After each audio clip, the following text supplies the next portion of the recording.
ఈరోజు మనం దాల్ తడక చేసుకుందాము. ముందుగా ఆయిల్ వేడెక్కినాక ఈ మసాలా దినుసులు, ఈ పోపు సామాన్లన్నీ వేసుకోవాలి.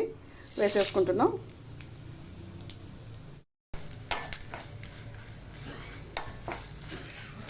ఎర్రగా వేయించుకుందామండి. వేగిపోయిన తర్వాత కరివేపాకు వేసుకుందాము. పోపు మంచిగా వేగిపోయిందండి. ఉడికించుకున్న పప్పుని ఇందులో వేసేసుకుందాం.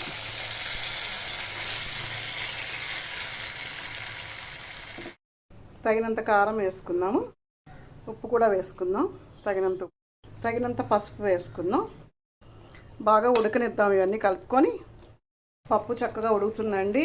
ఈ దాల్ తడకాకి మనము కుక్కర్లో ఉడకబెట్టుకోకూడదు. పప్పు ఇలా కొంచెం బద్దలా ఉండాలి. విడిగా నానబెట్టుకొని వండుకోవాలి.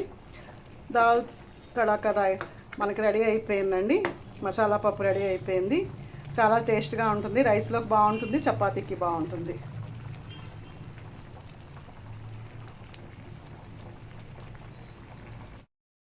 మన మసాలా పప్పు మంచిగా ఉడుకుతుందండి.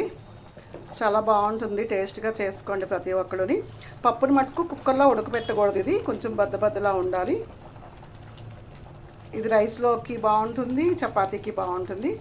మీరు కూడా చేసుకొని ట్రై చేయండి ఫ్రెండ్స్. ఓకే.